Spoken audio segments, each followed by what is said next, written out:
சரி ஓகே, முதல்ல டிஸ்ட்ராக்ஷன் என்னன்னு சொல்லிடுறேன். ஒன்றும் இல்லை, ஒரு விஷயத்தை செய்கிறதுக்கு முன்னாடி நம்மளுக்கு நிறைய தடங்கள் இல்லை சில தடங்கள் இருந்தாலே அது டிஸ்ட்ராக்ஷன் தான். டிஸ்ட்ராக்ஷன் பா என்னன்னா இது ஸ்டூடெண்ட்ஸ்க்கு மட்டும் கிடையாது, ஒரு ஒர்க்கர்ஸுக்கு கூட இது வந்து டிஸ்ட்ராக்ஷனாக இருக்க வாய்ப்பு இருக்குது. நான் சொல்கிற விஷயங்கள்லாம் இது வந்து நானும் எக்ஸ்பீரியன்ஸ் பண்ணியிருக்கேன், அதனால தான் இதை சொல்கிறேன். இந்த டிஸ்ட்ராக்ஷன் மட்டும் நீங்கள் எலிமினேட் பண்ணிட்டீங்க, அதாவது லைஃப் வந்து தூக்கிட்டீங்கன்னா உங்கள் லைஃப் ஓஹோன்னு இருக்கும். ஃபஸ்ட்டு விஷயம் என்னென்னா, காதலிக்கிறதுக்கு கேர்ள் ஃப்ரெண்ட் இல்லை, பாய் ஃப்ரெண்ட் இல்லை. அதாவது ஒரு ஆம்பளைக்கு கேர்ள் ஃப்ரெண்ட் இல்லை, பொம்பளைக்கு பாய் ஃப்ரெண்ட் இல்லை. இது வந்து நீங்கள் பாய் ஃப்ரெண்ட் கேர்ள் ஃப்ரெண்ட்னா அது வந்து நீங்கள் டாக்டர் தான் பார்க்கணும். ஆக்சுவலாக இந்த டாப்பிக்கை வந்து இதுக்குன்னு மட்டும் நான் ஒரு கம்ப்ளீட்டாக 1 மணி நேரம் வீடியோ பேசலாம், பட் நம்மளுக்கு டைம் இல்லை. ஜஸ்ட்டு சொல்லிடுறேன் என்னென்னா, உங்களுக்கு ஒரு பொண்ணு இல்லை பையன் இல்லை அந்த மாதிரி இருந்துச்சுன்னா ஜஸ்ட் ஒரு டேட்டிங் ஆப் பார்த்துட்டு ஓகே செட் ஆகிடுச்சுன்னா போய்கிட்டே இருங்க. நான் போன வீடியோவே சொல்லியிருப்பேன். ஏன்னா ரொம்ப அதை பற்றி யோசிக்க வேணாம், டைம் வேஸ்ட்டு தான். ஏன்னா நம்மளுக்கு உண்மையிலே நிறைய வேலைகள் இருக்குது.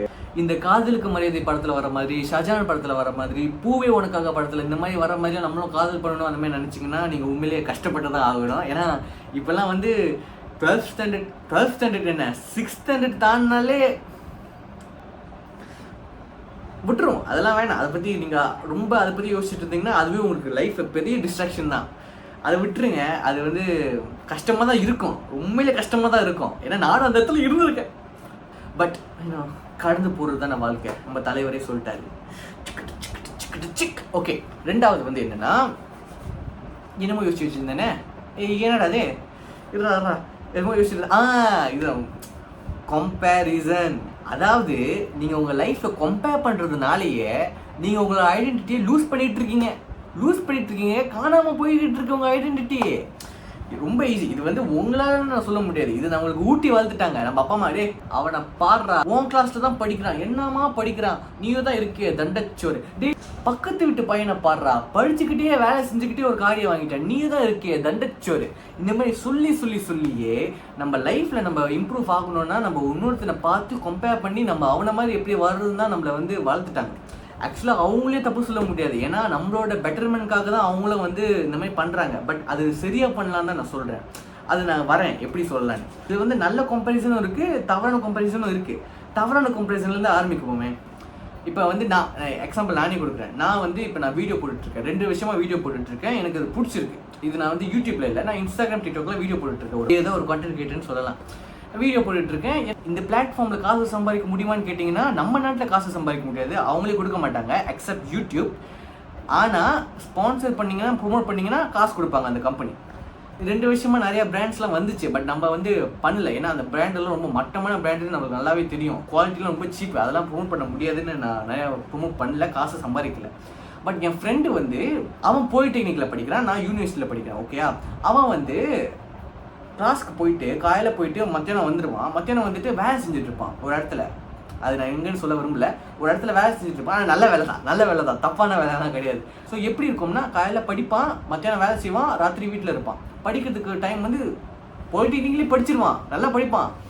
என்னன்னா 2 வருஷத்தில் அவன் நல்லா சம்பாரிச்சு அவனுக்கும் செகண்ட் ஹேண்டில் ஒரு கார்டு இருக்குது, அண்டு அவனோட செலவை அவனே பார்த்துக்கிறான். ஏன்னா அவன் அவ்வளோ காசு சேர்த்து வச்சிருக்கான். இப்போ நான் வந்து ஒரு நாள் என்ன பண்ணேன்னா, நான் கம்பேர் பண்ண ஆரம்பிச்சிட்டேன். என்னடா அவன் வந்து இப்படி பண்ணுறான், பட் நம்ம வந்து அதே இடத்துல தானே இருக்கோம் அப்படின்னு நான் அப்படி நினைக்க ஆரம்பிச்சது வந்து, நான் ஒரு நாள் யோசிக்க ஆரம்பிச்சிட்டேன். சரி ஓகே, நம்மளும் போய் வெளியில் வேலை செய்வோம் அப்படின்னு நான் என்ன பண்ண ஆரம்பிச்சிட்டேன்னா, வீடியோ போடுறதை நிப்பாட்டிட்டேன்.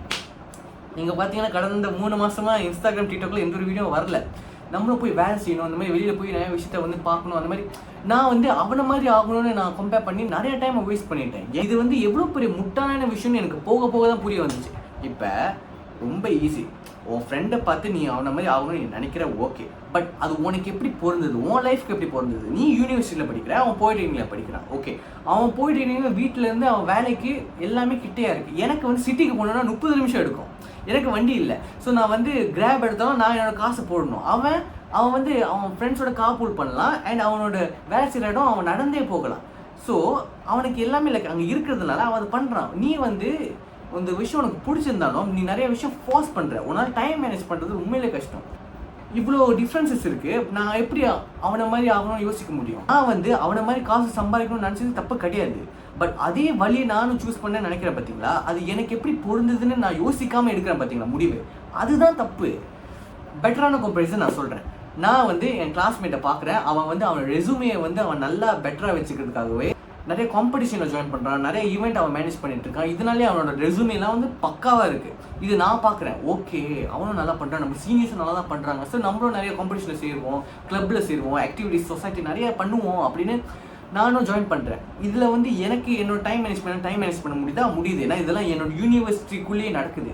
ரெண்டாவது, எனக்கு இன்ட்ரெஸ்ட் இருக்கா, ஆப்வியஸ்லி, ஏன்னா எனக்கு பிடிச்சதுனால இதை பற்றி நான் யோசிக்கிறேன். மூணாவது, இதனால என்னோட ஸ்டடீஸ் இதை எஃபெக்ட் பண்ணுமா, பண்ணாது, ஏன்னா வந்து உள்ளுக்குள்ளேயே நடக்கிறதுனால என்னால் மேனேஜ் பண்ண முடியும். ஸோ எல்லாமே கரெக்டாக இருக்குது, பக்காவாக இருக்குது. ஸோ நீ கம்பேர் பண்ணி நீ அது மாதிரி பண்ணுறது தப்பே கிடையாது. ஓகேயா, இதுதான் பெட்டரான கம்பேரிசன். பட் அதுக்காக உன் ரெசுமே பெட்டராக ஆக்கிறதுக்காக அவன் மேலே பொறாமையை வச்சுக்கிட்டு இல்லை அவனை விட அதிகமாக வச்சுக்கணும்டா அப்படிலாம் இருக்கிறது வந்து ரொம்ப ரொம்ப எச்சையான ஒரு பிஹேவியர். அவனோட ரெசுமே அவன் பெட்டராக வச்சுக்கிறான், நீயும் ரெசுமே பெட்டராக வச்சுக்கணும்னு ஆசைப்பட்டு நீயும் அவனை மாதிரி பண்ணுற, தப்பு கிடையாது. பசங்களாம் கம்பேர் பண்ணி நம்மளுக்கு வராத ஒரு விஷயத்த வர வைக்கணும்னு நினைக்கிறது வந்து தப்பே கிடையாது.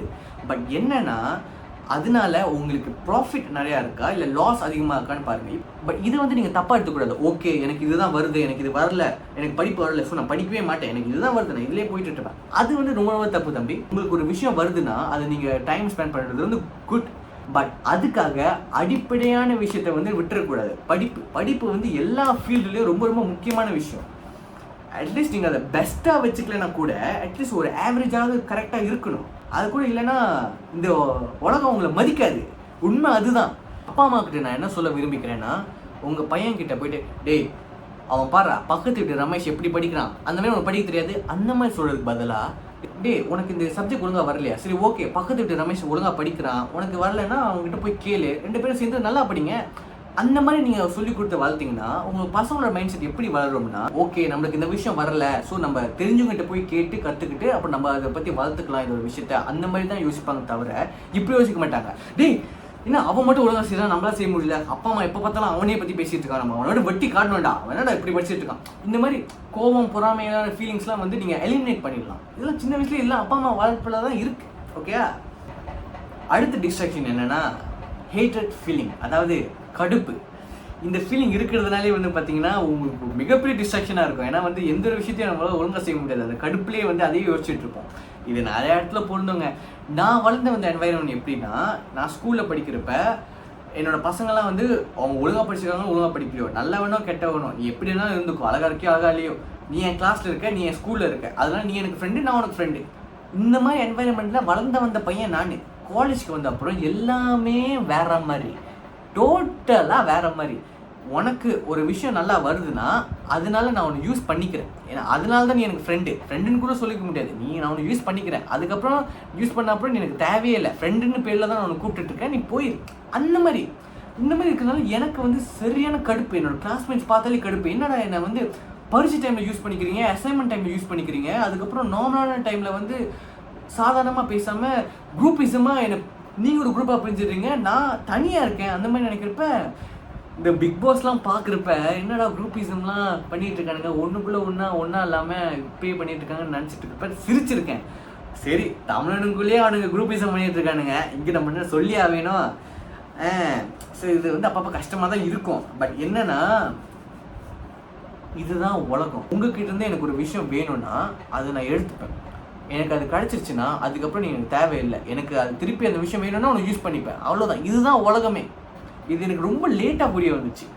ஏன்னா இது என்னை அக்செப்ட் பண்ணுறதுக்கு ரொம்ப கஷ்டமாக இருக்கும். ஏன்னா நான் இந்த மாதிரி மைண்ட் செட்டில் வளர்ந்த மனுஷனே கிடையாது, டோட்டலாக வேறு. என்னோடய ஃப்ரெண்ட்ஸும் தான் நினைக்கிறாங்க, அவங்க படிக்கிற இடத்துலையும் இதுதான் அவங்களும் நினைக்கிறாங்க. அதனால கடுப்பாக தான் இருக்கும். இவனுங்களாம் பார்த்தா உங்களுக்கு எரிச்சலாக இருக்கும். பட் கண்டுக்காதீங்க, நீ இதை யூஸ் பண்ண தான் போகிறேன்னு எனக்கு தெரிஞ்சிச்சு, யூஸ் பண்ணிக்கோ, கவலையே இல்லை. சரி நான் என் வேலையை பார்த்துட்டு போய்கிட்டே இருக்கேன். இதனால உங்களால் கடுப்பாலாம் வச்சுட்டு இருக்க முடியாது. ஏன்னா உன் மேலே கடுப்பு மட்டும் கட்டிட்டு என்ன பண்ணுறது, உலகம் ஃபுல்லாக அப்படி தானடா இருக்குது. நான் உலகத்தை மேலே நான் கடுப்பு கட்டிட்டு நான் மாஸ்ல போய் வாழ முடியும், வாழ வேண்டியதான், இவனுங்களோட சேர்ந்து வாழ வேண்டியதான் இந்த அசிங்கமான உலகத்தில். அதனால் இந்த கடுப்பான ஃபீலிங்கை வந்து இந்த ஃப்ரெண்ட்ஸ் மேலேயோ, ஃப்ரெண்ட்ஸுன்னு சொல்ல முடியாது, இந்த கலீக் மேலேயோ, கலீக்ஸ் அதுக்கப்புறம் லெக்சரர் மேலேயோ இல்லை எந்த ஒரு பிரின்சிபல் மேலேயோ இருந்துச்சுன்னா அதெல்லாம் வச்சுக்காம போய்கிட்டே இருங்க. ஏன்னா நீங்கள் படிக்கிற இடம் ஒரு 4 to 5 வருஷம் இருக்கும், வேலை செய்கிற இடம் ஒரு 20 வருஷம் இருக்கும். வேலை செய்கிற இடம் தான் ஆக்சுவலாக அதிகமான டைம். இந்த மாதிரி இடத்துலலாம் வந்து கடுப்பான ஃபீலிங் வந்து கொஞ்சம் குறைச்சிக்கோங்க. ஏன்னா இந்த மனுஷங்களை திருத்த முடியாது. பட் அதுக்காக நீங்கள் மாறிடாதீங்க. நீங்களாவே இருங்க. பட் ரொம்ப ஏமாலியாக இருக்காதீங்க. ஏன்னாலாம் எனக்கு ரொம்ப கஷ்டமாக இருக்கும். இது நான் ஏன் டிஸ்ட்ராக்ஷன் சொல்கிறேன்னா, கடுப்பு காட்டுறதுனாலே உங்கள் வேலையை உங்களால் ஒழுங்காக செய்ய முடியாது. அதனால தான் சொல்கிறேன். கடைசி, not focusing on your goal. ஆமாங்க, நீ உன் கோலை ஃபோக்கஸ் பண்ணாமல் இருக்கிறதே ஒரு பெரிய டிஸ்ட்ராக்ஷன் தான், தெரியுமா? ரொம்ப ஈஸி. அவனுக்கு ஷார்ட் டேர்ம் கோல் இருக்கும், லாங் டேர்ம் கோல் இருக்கும். உதாரணத்துக்கு ஷார்ட் டேர்ம் கோல்னா, இப்போ நீ ஒரு செமஸ்டருக்குள்ளே போகிற, உனக்குன்னு ஒரு கோல் நீ வச்சுக்கணும். வச்சுக்கலாமாலாம் கேட்கக்கூடாது, வச்சுக்கணும். நான் செமஸ்டருக்குள்ளே போகிறேன், காசு கட்டுறேன், கண்டிப்பாக எனக்கு ஒரு கோல் இருக்கணும். ஒன்று நான் பெஸ்ட்டாக படிக்கணும், இல்லைன்னா ஆவரேஜாக படிக்கணும். பெஸ்ட்டாக படிக்கணும்னா டெய்லி படிக்கணும், அசைன்மெண்ட் ஒழுங்காக செய்யணும். ஆவரேஜாக படிக்கணும்னா அட்லீஸ்ட் ஒரு டெஸ்ட்டுக்கு முன்னாடி நல்லா நம்ம ஸ்கோர் பண்ணணும், அந்த மாதிரி ஓகே அந்த மாதிரி பண்ணணும். பட் இங்கே எல்லாமே உல்ட்டாவாக இருக்குது. நான் பெஸ்ட்டாக படிக்கணும்னு நினைக்கிறேன்னா அவன் வந்து பரீட்சைக்கு 2 நாளைக்கு முன்னாடி படிக்கிறான். ஆவரேஜாக ஸ்கோர் பண்ணணும்னு நினைக்கிறவன் வந்து படிக்கவே மாட்டான். இந்த மாதிரி பண்ணிட்டு தான் எங்கடா ரொம்ப மோசமான போகும் உங்கள் ரிசல்ட்டு. அதுக்கு தகுந்த மாதிரி நீங்கள் பண்ண மாட்டீங்களே. புரியுற மாதிரி சொல்லணும்னா, லாங் டேர்ம் கோல் வந்து ஒரு காடி வாங்கணும்னு நினைக்கிறீங்க. ஒரு காடி வாங்குறது வந்து லம்போர்ஜினி வாங்குறீங்க. லம்போர்ஜினி அந்த வண்டி வாங்குறீங்கன்னா ஆப்வியஸ்லி உங்களுக்கு காசு இருக்கணும். காசு இல்லாமல் எதுவுமே வாங்க முடியாது. காசு இருக்கணும்னா நீங்கள் வேலை செய்யணும். வேலை செய்யணும்னா நீங்கள் முதல்ல நல்லா படிச்சிருக்கணும். சரி, வேலை செஞ்சு படிச்சிருந்தாலும் முதல்ல லோன் டிரான்சாக்ஷன் ஆகணும். இதெல்லாம் பெரிய ப்ராசஸ். லோன் டிரான்சாக்ஷன் ஆகுறதே பெரிய விஷயமா இருக்கு. இரும்பு திரை படம் பார்த்தேன். அதில் ஒன்று இவ்வளோ கேள்வி கேட்குறாங்க ஒரு மிலிட்ரிக்கு. இவ்வளோ விஷயங்கள் இருக்குது. இதை பற்றி எதுவுமே யோசிக்காமல், அதுக்கான ஸ்டெப்ஸ்லாம் எதுவுமே எடுக்காமல், நான் வண்டி வாங்க வேண்டாம், லம்போர்ஜினி வாங்க வேண்டாம் அப்படின்னு கனவு மட்டும் காணிட்டு இருக்கீங்க. ஏங்க, அப்துல் கலாம் சார் சொன்னது உண்மைதான். கனவு காணுங்க, தப்பு இல்லை. பட் அதுக்காக கொஞ்சம் ஒர்க் பண்ணுங்க. ஒர்க் பண்ண வந்தீங்கன்னா அப்போ எப்படி அந்த கனவு நினைவாகும்? அவ்வளோதாங்க. ரொம்ப வளமையாக பேசினா மன்னிச்சிருங்க, சமரைஸ் பண்ணிடுறேன். ரொம்ப ஈஸி. ஃபர்ஸ்ட்டு, காதலிக்கிறதுக்கு பையன் இல்லை, பொண்ணு. பையனுக்கு பொண்ணு இல்லை, பொண்ணுக்கு பையன் இல்லை. ஆக்சுவலாக இது கூட நம்ம லிங்க் பண்ணலாம். என்னடா அவனுக்கு பாய் ஃப்ரெண்ட் இருக்குது, நம்மளுக்கு கேர்ள் ஃப்ரெண்ட் இல்லையே, அந்த மாதிரி நினைக்கிறது, அந்த மாதிரி கம்பேரிசன், அந்த மாதிரி ரொம்ப நினச்சிட்டு டைம் வேஸ்ட் பண்ணுறது வந்து பெரிய டிஸ்ட்ராக்ஷன் தான். மூணாவது வந்து ஹேட்டட் ஃபீலிங். கடுப்பாக இருக்கும். இவனுங்களோட சேர்ந்து போய் ஒன்றா சேர்ந்து படிக்கணுமா, இவனுங்களோட போய் ஒன்றா சேர்ந்து வேலை செய்யணுமா, கடுப்பாக இருக்கும். அதனாலே நம்மளோட வேலையை ஒழுங்காக செய்ய முடியாது. அது ஒரு பெரிய டிஸ்ட்ராக்ஷன். அது குறைச்சிருங்க. கம்பேரிசனும் குறைச்சிருங்க. லெவர் இல்லை, அது கவலை இல்லை. உங்களுக்கான கரெக்டான பர்சன் கரெக்டான டைமில் வருவாங்க. அதுக்கப்புறம் நாட் ஃபோக்கஸிங் ஆன் யோர் கோல். உங்கள் கோலில் நீங்கள் ஃபோக்கஸ் பண்ணாமல் இருக்கிறதே உங்கள் லைஃப்பில் ஒரு பெரிய டிஸ்ட்ராக்ஷன். ஸோ கோலில் ஃபோக்கஸ் பண்ணுங்கள். அந்த கோலை நினைவாக்கிறதுக்கு என்னென்ன ஸ்டெப்ஸ் இருக்கோ அதுக்கான எனர்ஜியை கரெக்டாக போடுங்க. இது வந்து எனக்கு என்ன தோணுச்சோ அதை நான் ஜஸ்ட் சொல்கிறேன். மற்றபடி இதெல்லாம் ஃபாலோ பண்ணுறதே எனக்கே கஷ்டமாக தான் இருக்கும். என்ன பண்ணுறது, ஃபாலோ பண்ணி தானே ஆகணும். பாய்.